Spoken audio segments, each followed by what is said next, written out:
Furto con destrezza ad uno sportello bancomat a Ponzano, 60enne distratta da un individuo che le sottrae 1.500 euro appena prelevati e fugge. Sul caso indagano i carabinieri. Prima di entrare in azione in una villetta di Paesi, i ladri potrebbero aver usato un drone per un sopralluogo. Gli autori potrebbero essere gli stessi del raid di una settimana fa. Un escursionista di 52 anni di Vittorio Veneto è morto questa mattina in Cadore, colpito da un malore, precipitato da un sentiero in cresta, ruzzolando per 40 metri, ritrovato senza vita. Incendio all'allevamento di polli toffoli di Volpago del Montello. Le fiamme sarebbero state causate da un guasto ai pannelli fotovoltaici, morte 20.000 galline. Lotta al degrado a Treviso. Il sindaco Mario Conte ha firmato nel pomeriggio un'ordinanza contro gli ecoevasori, multe fino a 400 euro, nel mirino anche gli affitti brevi. Eccezionale intervento al Cafoncello di Treviso ha permesso di salvare la vita ad un giovane padre di famiglia. Ha asportato il 75% del fegato, che presentava 11 metastasi. Paglio di Feltre 2023 è l'evento che quasi 500.000 di telespettatori ha visto in diretta sulla nostra emittente e ha visto trionfare per la terza volta consecutiva il quartiere Duomo. Buonasera, ben ritrovati, edizione trevigiana dei nostri notiziari. Dunque, questi titoli lo avete sentito, ma in primo piano però un incendio che è scoppiato a Volpago del Montello in un allevamento di galline. Per noi sul posto, lo vedo nello schermo, la nostra Edi Caliman e Simone Merlo. Edi, buonasera. Buonasera Daniela, buonasera ai telespettatori. Ci troviamo a Volpago del Montello e precisamente in via Madonna delle Mercede, dove oggi pomeriggio intorno alle 15:30 è divampato un grosso incendio in questo allevamento avicolo che, come vedete, i vigili del fuoco sono ancora al lavoro per le ultime operazioni di bonifica, operazioni che richiedono appunto l'uso della mascherina negli ambienti esterni per questioni di sicurezza.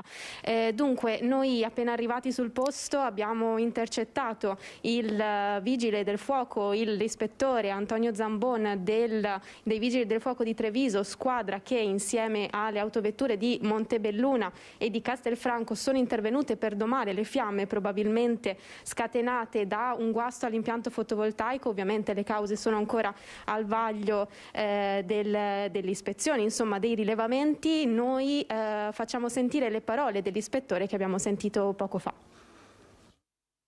Trattasi di un incendio di un capannone adibito all'allevamento di galline da uovo.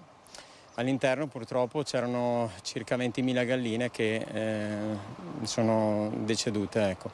Il capannone è di circa 1.500-2.000 metri quadri e fa parte di un complesso di un allevamento di 4 capannoni. L'intervento nostro è valso a salvataggio, diciamo, della parte dei 3 capannoni che sono rimasti ancora intatti, quindi operativi, e anche sono salve le galline che sono al loro interno. Sul posto siamo intervenuti con 7 mezzi, con 3 sedi di servizio, Treviso, Montebelluna e Castelfranco, per un totale di circa 15 unità vigili del fuoco. Sia le cause dell'incendio che tutto il resto è al vaglio dei nostri tecnici e dei tecnici dell'ARPAV. Sopra il capannone, che ripeto di 1.500 metri quadri di superficie, erano installati molti pannelli fotovoltaici, quindi adesso vedremo nei prossimi giorni di studiare bene le cause. Ecco. Un bilancio pesante, come avete sentito, per questa azienda che ha perso molte galline, forse molte di più di quelle stimate inizialmente, si parlava intorno alle 20.000, azienda che comunque appunto dovrà fare i conti con questo dramma. Noi ovviamente, se avremo aggiornamenti, ve lo comunicheremo nei prossimi giorni nelle nostre edizioni dei telegiornali. Per il momento, Daniela, se non hai domande, da Volpago del Montello è tutto e ti restituisco la linea. Grazie davvero Edi, buon lavoro. Noi andiamo avanti con la cronaca. 60enne derubato allo sportello bancomat di Ponzano, 1.500 il bottino. Le si è avvicinato alle spalle mentre la donna, una sessantenne, stava prelevando lo sportello della banca Unicredit di Ponzano. È stato un attimo, l'ha distratta e con un gesto repentino le ha sottratto la somma che aveva appena ritirato, 1.500 euro. Il malvivente si è poi allontanato a piedi facendo perdere le tracce. La donna ha subito dato l'allarme. Sul posto sono intervenuti i militari dell'Arma alle indagini dei carabinieri di Montebelluna per identificare il ladro. Mi auguro che le indagini dei carabinieri portino all'arresto di questo malvivente. Mi spiace per questa persona che ha perso non solo una somma di denaro, ma probabilmente la fiducia e la stima verso la società. Invito tutta la cittadinanza, specie quella più vulnerabile, a farsi accompagnare in questo periodo estivo, in particolar modo, da parenti, amici o conoscenti. Un furto con destrezza molto simile ad altri colpi messi a segno lo scorso giugno a Paese Maserada. Il modus operandi serve pressoché analogo. Per questi furti i carabinieri hanno fermato ed arrestato un rumeno di 21 anni. Il giovane è stato sottoposto, dopo la convalida, all'obbligo di dimora in un'altra regione. Il giovane distraeva le vittime facendo finta di aiutarle e poi le derubava. Insomma, molto simile a quanto accaduto a Ponzano. Le indagini dei carabinieri ora per accertare se si tratti o meno dello stesso individuo. In queste ore sono state acquisite le immagini di videosorveglianza sia della banca che della zona, che saranno ora visionate dai militari dell'Arma. Prima di entrare in azione in una villetta di Paese, i ladri potrebbero aver usato un drone per un sopralluogo. È una delle ipotesi al vaglio dei carabinieri. Non solo, gli autori potrebbero essere gli stessi del raid di una settimana fa.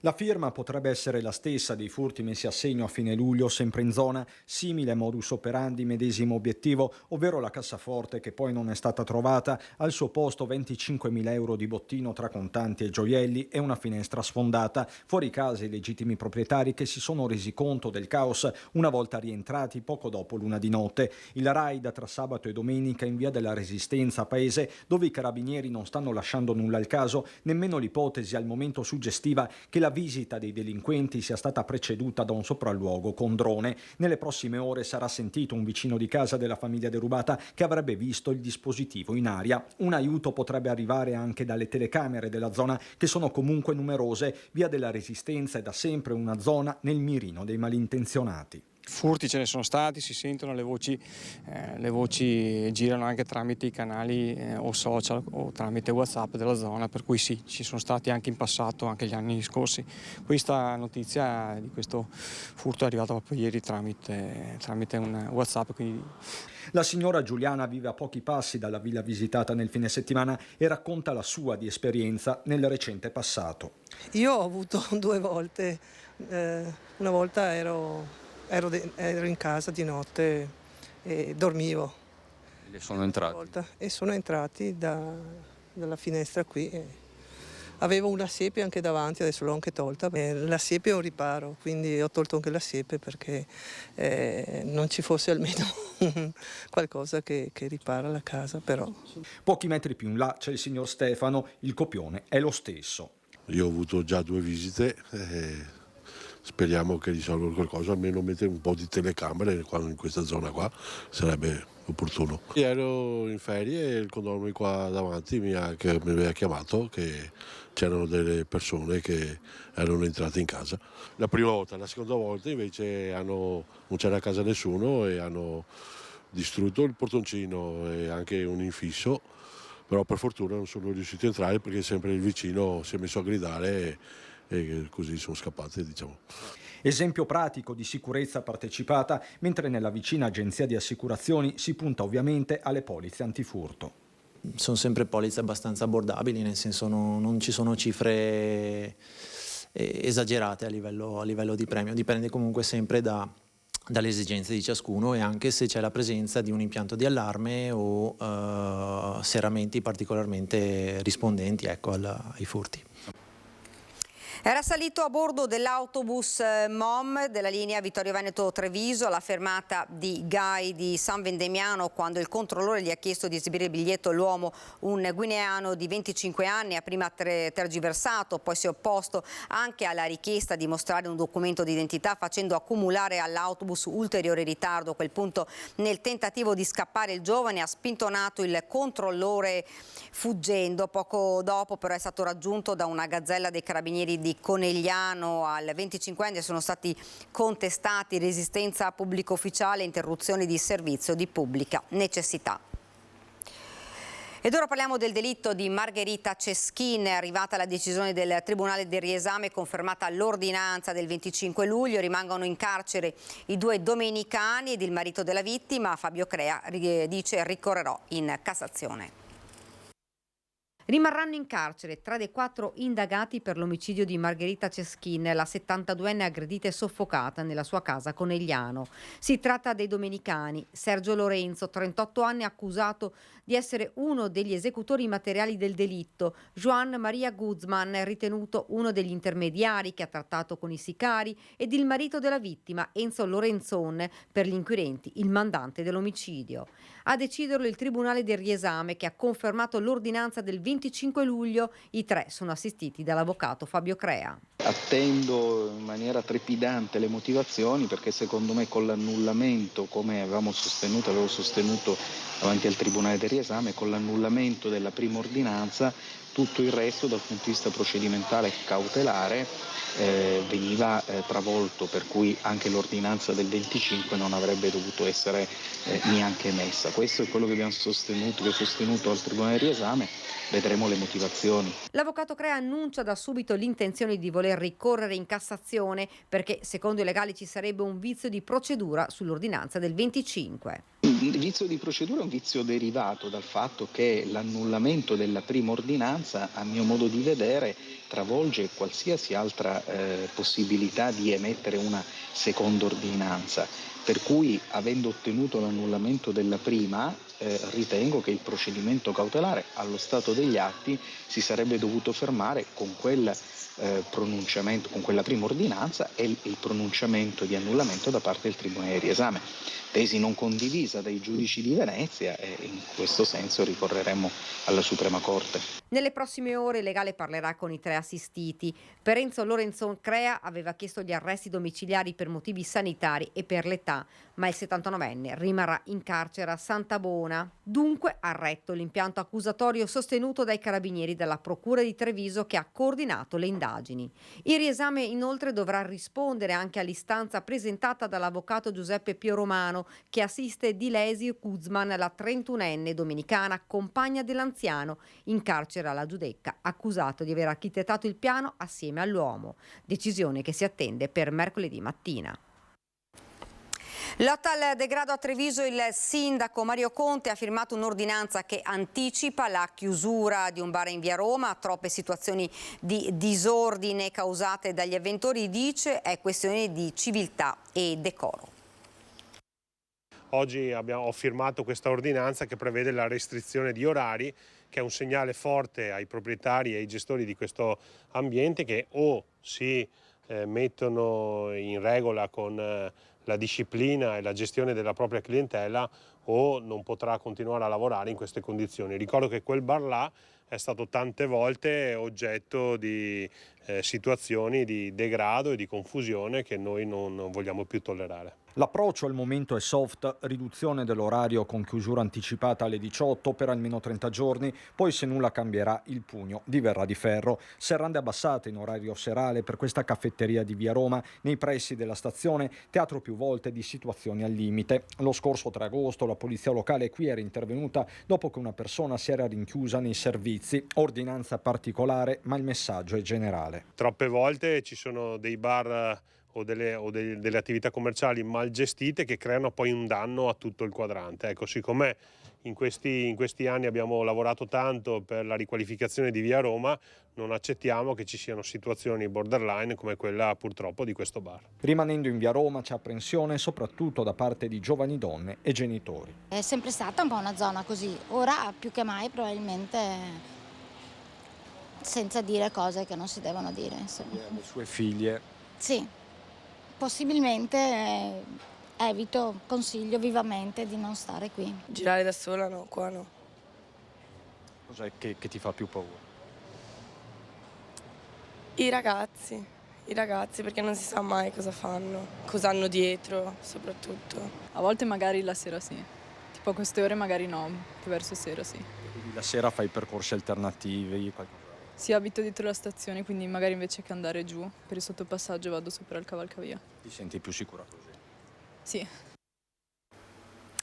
Il sindaco Mario Conte ha firmato nel pomeriggio anche un'ordinanza contro gli ecoevasori, multe fino a 400 euro, nel mirino anche gli affitti brevi.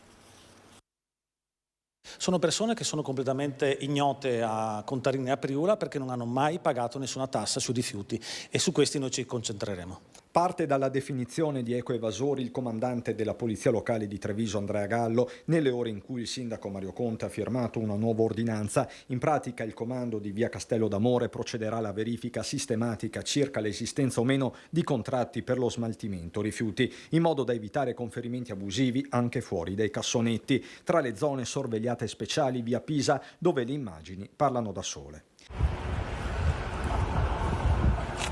I controlli saranno incrociati, le multe da 150 euro passeranno a 400. Attiveremo il nucleo antidegrado che è già abituato a fare questi tipi di controlli e quindi andremo a fare uno scambio, un'intercettazione di dati tra Contarini, i nostri e quelli dei condomini, in modo tale che potremo individuare chi effettivamente abita, ha un contratto, però non ha un contratto con Contarini. Potrebbero emergere magari dei contratti non registrati all'Agenzia delle Entrate, quindi si potrebbe aprire anche uno scenario con altri tipi di violazioni che segnaleremo agli organi di competenza. L'ordinanza contingibile urgente durerà fino al 31 ottobre, una sorta di sperimentazione. Nel caso di affittanze, locatori e conduttori saranno entrambi passibili di sanzione. Teniamo conto, come diceva giustamente il sindaco, che la maggior parte, la stragrande maggioranza dei cittadini fanno il loro dovere, tanto è vero che abbiamo dei livelli di raccolta differenziati unici in Italia. Però chiaramente per chi non lo fa, con questo strumento noi andremo a colpirli in maniera importante e daremo anche la responsabilità a chi affitta l'appartamento anche per periodi brevi. E questa è una cosa sicuramente interessante, è la prima volta che viene fatto a livello del bacino Priula e siamo sicuri che molti altri comuni, vedendo i risultati che avremo, ci seguiranno. Sono stati clienti di un centro commerciale di Castelfranco a segnalare alla polizia locale la presenza di un uomo in evidente stato di alterazione. Una volta giunti sul posto, la pattuglia ha rintracciato un 49enne di origini rumene senza fissa dimora, in totale stato di ubriachezza a girarsi tra il parco commerciale e la vicina area skate. Gli agenti lo hanno fermato e in un successivo controllo hanno trovato nascosto nel borsello un coltello a serramanico sul cui possesso non ha fornito valide giustificazioni. Immediato il sequestro e la denuncia per porto di oggetti atti ad offendere. Lo straniero è stato poi affidato alle cure del SUEM in quanto lo stato alcolico non gli permetteva di reggersi in piedi. Ed ora ci fermiamo per una piccola pausa pubblicitaria. Rieccoci nuovamente in studio, parliamo di migrazioni. Ieri nel corso della nostra prima edizione il segretario della Lega trevigiana Dimitri Coin ha ribadito il suo no all'accoglienza diffusa, meglio gli hub, ha detto, mentre Mario Conte ribadisce la sua linea, basta nuove Serena, il governo deve prendere una posizione. La linea di chiusura da parte della Lega nasce da anni di non politiche internazionali che hanno portato a grandi disagi nei nostri territori e quindi reduci da quel periodo che stiamo ancora gestendo, ovviamente la Lega dice basta. Io rappresento tutti i sindaci del Veneto, quindi rappresento quelli della Lega ma anche quelli del centro-sinistra e quindi devo cercare di tenere una posizione di equilibrio e di responsabilità oggi a fronte di un problema che stiamo vivendo nei nostri territori. A ciascuno il suo, pare dire Mario Conte all'indomani delle parole del segretario provinciale della Lega Dimitri Coin, che proprio nel corso della nostra prima edizione domenicale ha ribadito il no del Carroccio all'accoglienza diffusa. I grandi hub, probabilmente dal mio punto di vista è meglio che queste persone siano concentrate in luoghi dove possono essere comunque controllate. Il Conte amministratore quindi prevale ancora una volta su quello politico, anche perché alla fine gli effetti delle migrazioni si vedono sui territori. Subiamo di fatto quelle che sono le scelte del governo che in questo momento sta portando a questi risultati e quindi non è competenza dei sindaci indicare le soluzioni. Una soluzione, ribadisce il primo cittadino, era il protocollo tra ANCI e Regione Veneto, poi finito nel mirino del fuoco amico. Conte però non si scompone, dopo i nuovi sbarchi del fine settimana lancia l'ennesimo out-out all'esecutivo Meloni. Attendiamo indicazioni da parte del governo, di certo però arrivano 100-150 persone al giorno in Veneto e una soluzione va trovata. Io sono sempre stato contro i muri, il muro contro muro, io sto dalla parte della responsabilità e della tutela anche delle nostre comunità. Io vorrei evitare nuove caserme Serena, nuove Bagnoli, nuovi Cona e soprattutto vorrei evitare le tendopoli. Però ripeto, la soluzione non sta a me indicarla, sta al governo.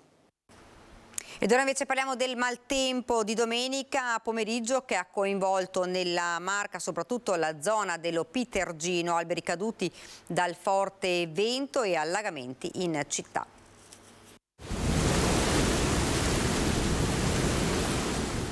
41 mm di pioggia in un'ora, quelli caduti ieri pomeriggio su Oderzo e le frazioni limitrofe. Una bomba d'acqua accompagnata da forte vento e qualche chicco di grandine che fortunatamente non ha provocato danni. A creare disagio però gli allagamenti che hanno coinvolto Viale Brandolini, Via Garibaldi e il quartiere Alcide De Gasperi.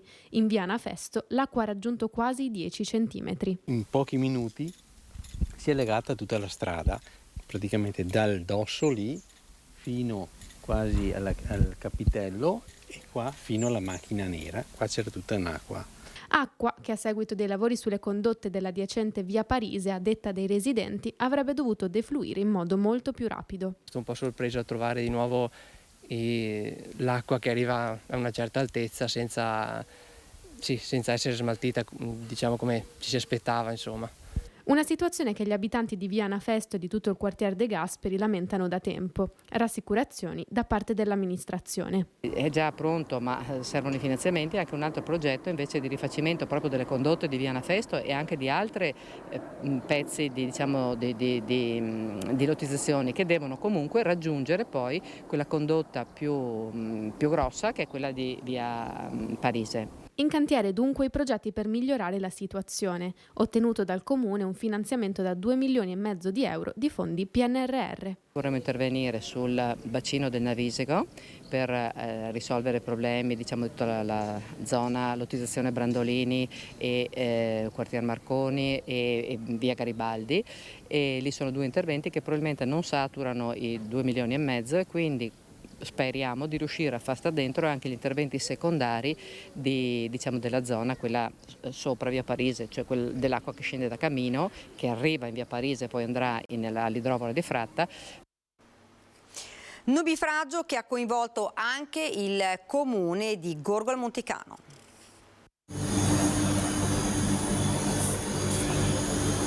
Una decina di centimetri di acqua che in pochi minuti si è riversata dentro il locale di Gorgo al Monticano, a ridosso dell'orario di apertura. Una bomba d'acqua veramente.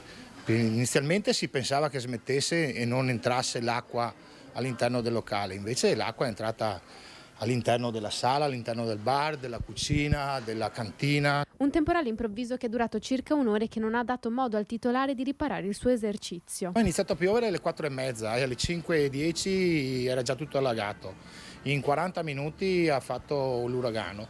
C'era un po' di grandine, ma piccola, non tanta, molto vento e tanta pioggia. Pioggia che è arrivata al locale dalla strada principale dalla via retrostante. Il locale, infatti, racconta il titolare, è inserito in una piccola conca, ma non era mai successo che si allagasse. Ha piovuto tanto, ma non è mai entrata l'acqua. È entrata un giorno solo sulla cantina dietro, ma sulla sala qui assolutamente no. E quello è un problema perché la sala ha il parquet bisogna asciugarla, tenerla asciutta, altrimenti si alza tutto quanto. Ancora da stimare l'entità dei danni. Purtroppo le prenotazioni che avevamo ieri sera abbiamo dovuto disdirle perché non sapevamo se riuscivamo a dare il servizio e ieri sera abbiamo tenuto chiuso. 12 interventi in corso in queste settimane tra efficientamento energetico, allestimenti, installazioni, sistemi antincendio, allarmi e traslochi nelle scuole superiori della Marca in vista dell'avvio del nuovo anno scolastico. A Treviso al liceo artistico demolizione e ricostruzione del solaio e rifacimento dei bagni al piano terra, all'istituto Riccati Luzzati, manutenzione della copertura, mentre lavori di messa in sicurezza dei locali dell'oratorio di Sant'Anna e di Santa Maria del Rovere per garantire il trasloco delle aule della succursale del liceo Canova di Ca' Galletto. 2 gli interventi programmati tra Oderzo e Motta di Livenza negli spazi provvisori riservati alla succursale Opitergina dell'Istituto Superiore Scarpa. Proseguono inoltre gli interventi necessari al rifacimento delle strutture e della strumentazione delle officine della scuola delle Nau di Scarpa a Montebelluna, così come i traslochi nella nuova ala del liceo Giorgione a Castelfranco, dove all'Ipsia Galilei è previsto anche un intervento di messa in sicurezza e rinforzo strutturale dei pilastri nei laboratori. All'Istituto Marconi di Conegliano sarà invece installato un nuovo impianto sonoro di evacuazione. Infine, sempre durante l'estate si provvederà al ripristino dei danni subiti dal Casagrande di Pieve di Soligo nell'ultima settimana di maltempo. Ed ora invece parliamo di un intervento eccezionale al Caffoncello di Treviso che ha permesso di salvare la vita ad un giovane padre di famiglia, ha asportato il 75% del fegato che presentava 11 metastasi. Direi che sta bene, era molto contento, era commosso ed era, devo dire, ecco, lì attorniato dai figli, quindi è stata una grande soddisfazione anche per noi. Nel professor Zanus e in tutta l'equipe della chirurgia 2 c'è la consapevolezza di aver ridato una speranza di vita ad un giovane padre di famiglia che oggi, a 2 settimane dall'eccezionale intervento eseguito all'ospedale Caffoncello di Treviso, sta bene ed è tornato a guardare ad un futuro che sembrava assai incerto. Alla prima valutazione, infatti, il paziente quarantenne presentava un quadro clinico non operabile. Un tumore del colon retto aveva portato alla formazione di numerosissime metastasi che avevano invaso il fegato nella sua totalità. Una volta individuate, grazie alla diagnostica radiologica, tutte le formazioni metastatiche, si è fatto un ulteriore tentativo. Qui entra in campo l'oncologia. L'oncologia, l'equipe del dottor Favaretto ha fatto un lavoro meraviglioso perché ha praticamente trasformato il quadro clinico. Hanno ridotto numero e dimensioni delle metastasi al fegato e hanno ottenuto una risposta pressoché completa sul colon. Questo ci ha consentito di ricondurre il paziente da una situazione di non operabilità a una situazione invece di potenziale chirurgia. Il paziente a quel punto è stato sottoposto ad un intervento molto complesso. La malattia interessava sostanzialmente più del 70%, 75% per la precisione del fegato. Ne restava quindi una porzione molto limitata. Grazie alla tecnologia all'avanguardia è stato possibile rimuovere le 11 metastasi, risparmiando porzioni di fegato in maniera tale da assicurare al malato una quota minimale, indubbiamente 25%, che però è compatibile con la vita. La gestione anestesiologica intraoperatoria ha permesso al paziente di superare l'intervento senza necessità di rianimazione e dopo 6 giorni è stato dimesso, merito anche della sua grande forza di volontà. Ha detto: io voglio tornare a casa a vedere i miei figli. E prima, già la sera stessa, era lì un po' traballante che voleva mettersi in piedi, il giorno dopo era in piedi. Radiologia, oncologia, anestesia, chirurgia, un lavoro d'equipe che ha coinvolto medici e infermieri in questo importante successo. Umanità e professionalità assieme alla tecnologia di livello e alla ricerca universitaria, credo che siano le connotazioni di questo ospedale. Una vicenda dal risvolto umano che ha coinvolto tutto il personale medico e infermieristico. Sembrava tutto perso all'inizio, ma non ci volevamo credere, abbiamo detto, proprio anche sentendo i racconti, anche il racconto della moglie in lacrime, che è stata veramente commovente anche lei, e questo ci ha dato la spinta, abbiamo detto proviamo, siamo riusciti a portare a compimento un qualcosa, era un po' un sogno, ecco, se mi permette, ecco, all'inizio da come si presentava il paziente chance ce n'erano molto poche. Come ogni anno, solenne cerimonia di commemorazione al santuario di Cimagrappa, quest'anno con una particolare sensibilità sul tema dell'ambiente. Ogni anno, nella prima domenica di agosto, al Sacrario di Cimagrappa si ricorda che qui è stata scritta una pagina di storia dell'Europa e si ricordano infatti i 23.000 caduti di 7 stati europei, i caduti della Grande Guerra di entrambi i fronti. 23.000 uomini, molti dei quali giovani o giovanissimi, in prima linea per ragioni che magari non comprendevano. Una cerimonia importantissima perché ci collega con la nostra storia patria, con la battaglia di Monte Grappa che è stata decisiva per le sorti della Prima Guerra Mondiale, ma anche ci ricorda che la libertà e la democrazia hanno un prezzo molto salato che abbiamo pagato, un prezzo di vite umane, e che dobbiamo essere riconoscenti a tutti questi ragazzi molto ignoti. Un luogo sacro, una cerimonia solenne alla presenza della delegazione italiana e di quelle dei paesi che facevano parte dell'impero austro-ungarico. Quest'anno un legame ideale con la responsabilità dell'uomo a proteggere l'ambiente. La pace non è soltanto relazione tra gli uomini, la pace deve avere una visione integrale dove la natura, l'uomo e il creato vivono in armonia. Il Grappa rappresenta non solo per le comunità locali, per l'Italia intera, un luogo di pace, ma anche è stato riconosciuto appunto dall'UNESCO come riserva di biosfera proprio con il tema della pace tra i popoli.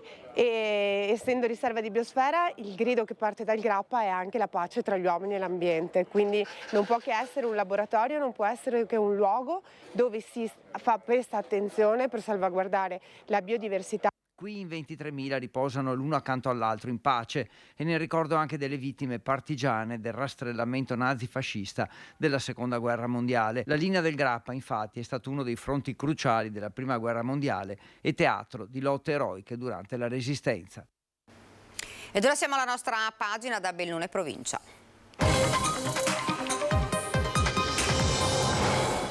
In primo piano la cronaca, un escursionista di 52 anni di Vittorio Veneto è morto questa mattina in Cadore, colpito da un malore e precipitato da un sentiero in cresta. Colpito da un malore mentre percorreva insieme a un amico il sentiero Osvaldo Zandonella sulla spalla del Durano a Perarolo di Cadore, un escursionista di 52 anni di Vittorio Veneto è ruzzolato per una quarantina di metri, venendo poi rinvenuto senza vita dagli uomini del soccorso alpino e del SUEM di Pieve di Cadore. L'episodio verso le 11:20, quando il 52enne ha lamentato un dolore al torace piegandosi su se stesso. Tutto è accaduto in pochi istanti. Il tempo di lamentarsi del dolore con l'amico che era con lui ed è ruzzolato giù dal sentiero in cresta, sparendo alla vista del compagno, che ha subito chiamato la centrale del 118. I soccorritori hanno rapidamente individuato l'amico che con le braccia ha segnalato il punto della caduta. L'equipaggio dell'elisoccorso, sbarcato con 2 verricelli, ha individuato così il corpo esanime dell'escursionista, per il quale non c'era più nulla da fare. La salma è stata infine recuperata e trasportata a Perarolo. È il pilota toscano Simone Fagioli ad aggiudicarsi la 49esima edizione dell'Alpe-Nevegal, nono appuntamento stagionale del campionato italiano velocità montagna di AC Sport. Il fiorentino ha realizzato il miglior tempo in entrambe le gare della manifestazione e ha scritto per la seconda volta consecutiva il proprio nome nel prestigioso Albo d'Oro della corsa bellunese. Sul colle hanno sfrecciato 262 piloti, rendendo questa edizione la seconda di sempre per numero di partecipanti. Dovrebbero rientrare all'Aquila, città che ne ha ospitato i processi giudiziari, gli atti relativi alle inchieste sulla tragedia del Vajont. Tuttavia Roberto Padrin, sindaco di Longarone, è pronto ad avviare una battaglia affinché questi preziosi documenti rimangano nel bellunese. Gli atti del Vajont sono la nostra storia e devono rimanere qui. Si esprime così il sindaco di Longarone, Roberto Padrin, con riferimento alla restituzione dei 256 faldoni contenenti l'enciclopedia di atti processuali ed indagine nei confronti della vicenda del Vajont e che da ormai 13 anni sono custoditi nel bellunese dopo che il terremoto del 2009 flagellò l'Aquila, città in cui furono tenuti i processi e dove dunque, secondo la legge, gli atti dovrebbero rimanere. Questi documenti rappresentano la storia del Vajont e la storia delle nostre comunità e devo dire che nonostante la legge li voglia restituire all'Archivio di Stato dell'Aquila, secondo me devono rimanere qua e cercheremo in tutti i modi, soprattutto sensibilizzando tutti coloro i quali potranno aiutarci, nel fare in modo che si trovi la modalità soprattutto a livello normativo, affinché questa documentazione possa rimanere a Belluno. Diversi i progetti in cantiere che orbitano attorno alla conservazione e condivisione pubblica di questi documenti, peraltro ulteriormente impreziositi dalla loro recente entrata nel registro della memoria UNESCO. Abbiamo investito tante risorse come Fondazione Vaillant, anche con altri enti, per cercare proprio di fare un grandissimo lavoro di digitalizzazione, ed ora è arrivato anche il momento di metterlo a disposizione di tutti, proprio anche all'interno del sistema digitale, attraverso il portale del MIBACT, con cui abbiamo costruito una convenzione che quindi permetterà a tutto il mondo di poter accedere a questa documentazione. Il primo passo sarà richiedere l'emanazione di un decreto di deroga perenne sulla restituzione dei documenti al Ministero della Cultura. Per farlo Padrin lancia un appello a tutti gli enti coinvolti affinché l'azione sia sinergica, e la richiesta rappresenti il volere popolare di mantenere in loco questo tassello importantissimo della storia del bellunese proprio nell'anno delle celebrazioni del suo 60° anniversario. Potrebbe essere veramente un unicum, e per questo mi rendo conto che sicuramente non è facile, però il Vaillant è una storia patrimonio di questo paese, di queste comunità, e penso che sia doveroso che tutta questa documentazione rimanga qua. Si è conclusa ieri nella città di Feltre l'edizione 2023 del Palio di Feltre, l'evento che la nostra emittente ha trasmesso in diretta, ha visto coronare per la terza volta consecutiva il quartiere Duomo. Con tutti i 34 vince l'edizione del Palio di Feltre 2023 il quartiere Duomo.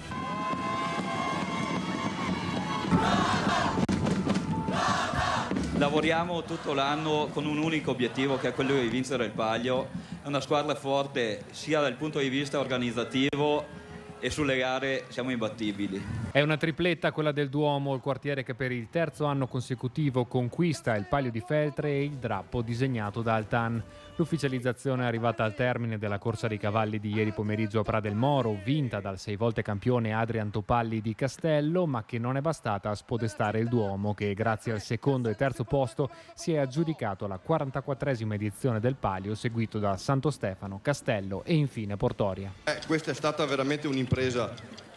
Ci abbiamo pensato già il giorno dopo aver vinto il Palio l'anno scorso, e questo è merito proprio di tutto il lavoro di tutti i controllaioli. Bellissima manifestazione, grandi emozioni, ma voglio ringraziare voi per l'impegno, la passione che avete dimostrato, e questo significa attaccamento alla città, alle sue tradizioni e alla sua cultura. Un weekend ricco di eventi, colori e storia, quello che a Feltre dal 1979 rievoca l'atmosfera quattrocentesca che ripercorre gli eventi storici che fecero passare la città murata sotto il dominio della Serenissima. Iniziato venerdì con la cena dei quartieri e proseguito il sabato con mercatini, spettacoli itineranti e le gare di tiro con l'arco e staffetta, il Palio ha raggiunto il culmine nel pomeriggio di domenica con le gare del tiro alla fune e la corsa dei cavalli, che hanno tenuto con il fiato sospeso i tanti spettatori assiepati in Pra del Moro e il quasi 500.000 di telespettatori che hanno seguito le gare in diretta su Antenna 3. Credo che sia sì la vittoria del Duomo, ma la vittoria di Feltre e del Palio di Feltre. A memoria sono tanti anni che non c'era un così alto numero di spettatori sia il sabato che la domenica. Grazie e arrivederci al Palio 2024. Ed è davvero tutto per questa edizione del nostro telegiornale. Vi lascio alle previsioni del tempo. Grazie per averci seguito. Buona serata.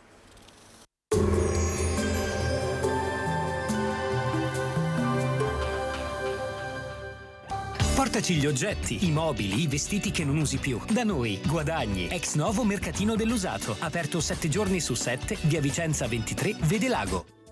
Benvenuti al Meteo. Un campo di alta pressione africana avanza lentamente verso l'Italia. Dopo l'attuale rinfrescata inizia una fase più stabile, con temperature che tenderanno ad aumentare, senza più sconfinare verso valori estremi. Vediamo insieme il dettaglio.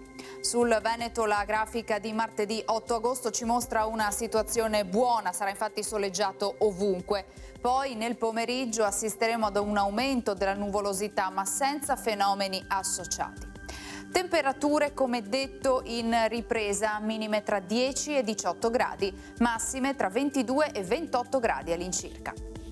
Ci spostiamo ora sul Friuli Venezia Giulia. Anche in questo caso stessa situazione, con tanto sole, cielo sereno o poco nuvoloso, per qualche velatura o qualche cumulo pomeridiano in montagna. Farà ancora molto fresco di notte e al mattino, con temperature minime tra 12 e 17 gradi, massime sui 24-26 gradi. Infine diamo uno sguardo alla situazione del Trentino Alto Adige, dove si prevede tempo soleggiato, come ci mostra la grafica, con cielo limpido o poco nuvoloso. Temperature minime intorno a 11-14 gradi, massime sui 26 gradi all'incirca. Dal meteo di Antenna 3 per ora è tutto, grazie per l'attenzione. Arrivederci.